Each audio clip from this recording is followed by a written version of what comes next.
كما يتخونوا زخبركم سمعتنا أبناء حج مدبنا إثيوبيا ودب نمركاب زيتا مجمرات مال مقلاصة أب قداي أبدأ بحري بحيل ناي مركاب تلميك قداي مصر إثيوبيا أبالات كابينين حساف اللي ينصبارو خمزلو مقلاصو مونغو سودان دوب سودان وق كم استخايدة زبلو خونيم كسام مجرشا كتكاتولنا بخبرن دعدمنا سابسكرايب شير لايك كومون هانا تريتو بمهاب تدقفنا نزلهم لباو مسكانا ندقربنا وتوم سابسكرايب زي قبركم كسابسكرايب مخد قبرو بأخبرنا حتىكم سنة مكتال مونغو سودانن دوب سودانن وق كم استقايدة تقليتو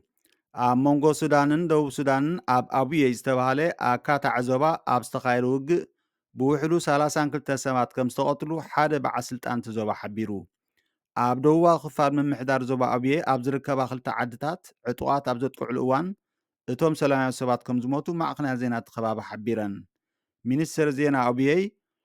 ፖሊስ ኮች ደቂ ኣንስትዮን ህፃናትን ዝርከብዎም 32 ሰባት ክሞቱን ከለዉ ካልኦት 20 ድማ ቆሲሎም ሕጂ ግን እቲ ግጭት ደው ኢሉ እቲ ኩነታት ሃዲኡ ኣሎ ኢሉ ኣሜሪካን ኖርዌይ ዓባይ ብሪጣንያን መንግስቲ ደቡብ ሱዳን ሰራዊቱ ካብ ዘካትዕ ዞባ ኣብየ ክስሕብ ይላበባ ኣለዋ ኣብ ደቡብ ሱዳን ዝርከቡ ኤምባሲታቶም ትማሊ ኣብ ዘውፅኦ መግለፂ መሳገሪ መንግስቲ ደቡብ ሱዳን ነቲ ዝኣተው ቃል ብምኽባር ሰራዊቱ ብህፁፅ ከውፅእ ፃውዒትና ንሕድስ ክብላ መግለፂ ኣውፅአን ደቡብ ሱዳን ኣብ ወርሒ መጋቢት ሰራዊታ ናብ ኣብየ ድሕሪ ምውፋራ ኣብ መንጎ ተቐማጦን ስግረደቡን ግጭታት እናገደደ ይመፅ እዩ እቲ መግለፂ ኣብ ዞባ ሩማሚር ኣብየ ከምኡውን ኣብ ግዝኣት ዋራፍ ደቡብ ሱዳን ዝርከባ ኣውራጃ ትዊክ ቀፃሊ ዓመፅ ስክፍታ ከም ዘሎ ጠቂሱ ኣብ ኣብየ ዝርከቡ ወታደራት ደቡብ ሱዳን ኣብኡ ህላዊ ኣፅዋር ብምዕባይ ነቲ ዞባ ካብ ወታደራዊ ሓይሊ ወፃእ ምዃን ኣብ ሓደጋ ከም ዝእቱ ኣፍሊጡ UNIFSA ዝፍለጥ ጊዜያዊ ሓይሊ ፀጥታ ሕቡራት ሃገራት ንኣብዮ ብወገኑ ኣብኡ ኣብ ዝተፈፀመ መጥቃዕቲ ብውሕዱ 27 ሰባት ክመቱ ከለዉ ካልኦት 20 ድማ ቆሲሎም ምህላዎም ሓቢሩ ባይቶ ፀጥታ ሕቡራት ሃገራት ዝሓለፈ ሰሙን ስልጣን UNIFSA ክሳብ ሕዳር 2024 ንምሕዳስ ብምሉእ ድምፂ ከም ዘዝቆ ይፍለጥ ኣብ መጀመርታ ናይ ዝወርሒ እዚ ፍሉይ ልኡኽ ውድብ ሕቡራት ሃገራት ንቀርኒ ኣፍሪቃ ሃና ሳርዋ ተተህ ኣብ መንጎ ሰራዊት ሱዳን ሓይልታት ቁልጡፍ ደገፍን ኣብታ ሃገር ተረኣይ ዘይፈልጥ ናይ 7 ዋርሒ ኩናት ናብ ደቡብ ሱዳንን ዞባ ኣብየን ይቐርብ ከም ዘሎ ኣጠንቂቓ ነይራ ደቡብ ሱዳን ናፃ ምስ ወፀት ሽግሪ ዞባ ኣብየ ተንጠልጢሉ ዝተገድፈ ዘይተፈትሐ እዩ እቲ ስምምዕ ክልቲአን ሃገራት ነቲ ፀገም ብዘተ ክፈትሖ ዝፅውዕ እኳ እንተነበረ ተግባራዊ ግን ኣይኮነን ብነዳዲ ሃብታም ዝኾነት ዞባ ኣብየ ክልቲአን ሱዳን ደቡብ ሱዳን ይጥቀማሉ ኢትዮጵያ ወደብ ንምርካብ ይዛተ ኣለኹ ኢላ ትማሊ ካቢኔ ሚኒስትራት ኢትዮጵያ ናይ ቀዳማይ ርብዕ ዓመት ገምጋም ኣብ ዘካየደሉ እዋን ገምጋም ንወደብ ዝምልከት ዘቕረበ ሚኒስተር ትራንስፖርትን ሎጂስቲክን ወደብ ንምርካብ ንዛረብ ኣለና ክብል ሓቢሩ እቲ ዝግበር ዘሎ ዝርርብ ኣብ ክልተ ዕላማ ዘተኮረ ድማ ኢሉ እቲ ቀዳማይ ዕላማ ዘላቐ ጥቕሚ ዘኽብር ወደብ ንምርካብ ዝግበር ክኾን ከሎ እቲ ካልኣይ ከዓ እቲ ወደብ ኩሉ ዓይነት ኣገልግሎት ዝህብ ኮይኑ ክቐርብ ከም ዘለዎ ኢሉ እቲ ዝግበር ዘሎ ዘተ ብቐንዱ ምስ መንግስቲ ሶማሊላንድ ንወደብ በርበራ ዘተኮረ ምዃኑ ዝጠቐሰተ ሓበሬታ ወደብ በርበራ ኣብዚ ግዜ እዚ ብኢሚሬትስን ዓባይ ብሪጣንያን ሶማሊላንድን ብሓባር ዝለምዕ ወይ እውን ዝህነፅ ዘሎ እዩ እቲ ሚኒስተር ከም ዝገለፆ ኢትዮጵያ እቲ ዝበዝሐ ተጠቃሚት ወደብ ክነሳ ካልኦት ካብ ርሑቕ መፂኦም ኣብ ምህናፅ ናይቲ ወደብ እንዳተሳተፉ ስለምንታይ ንኢትዮጵያ ዘይተፈቐደ ኢሎም ምስ መንግስቲ ሶማሊላንድ ይዘራረቡ ከም ዘለውን እቲ ኩነታት ፅቡቅ ይኸይድ ከም ዘሎን ሓቢሩ ብተወሳኺ እቲ ሚኒስተር ኣብ ወጫለን ጅግጅጋን ደረቕ ወደብ ንምህናፅ ምወላ የናድዩ ከም ዘሎ ሓቢሩ ከም ዝዝክር ኣብ ዝሓለፈ መደባትና ከም ዝሓበርናዮ ዓረብ ኤሚሬትስ ካብ 11 ሚእታዊት ክሳብ 19 ሚእታዊት ብርኪ ናይ ወደብ በርበራ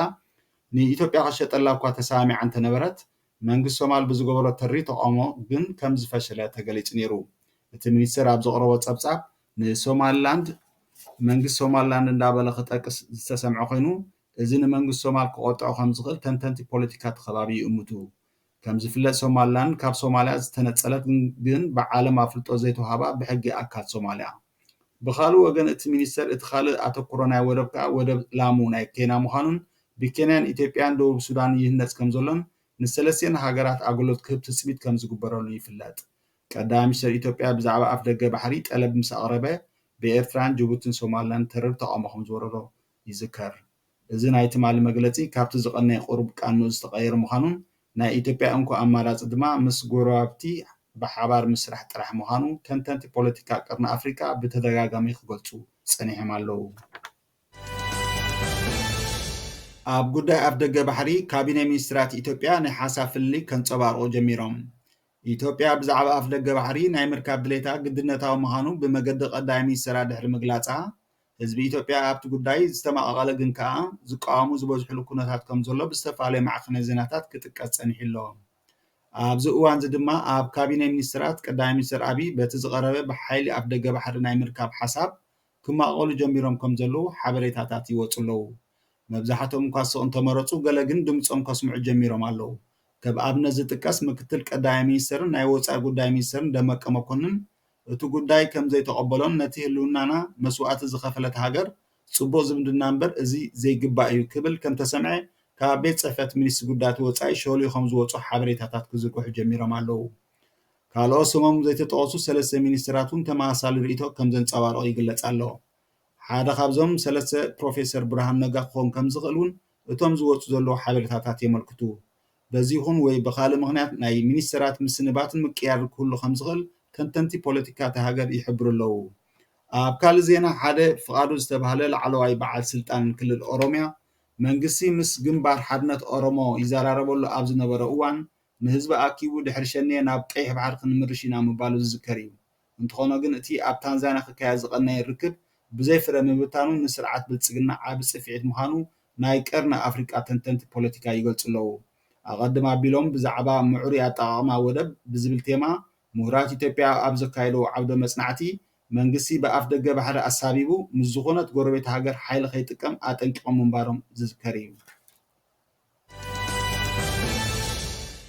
ስለምክታልኩም ብልቢ ነመስግን ሳብስክራይብ ንኽትገብሩ እናዘኻኽርና ንሕጂ ዝበልናዮ መደብ ኣብዚ ንዛዝም ኣብ ዝቕፅል መደብና ክሳብ ንራኸብ ሰሰናየ ንምነየልኩም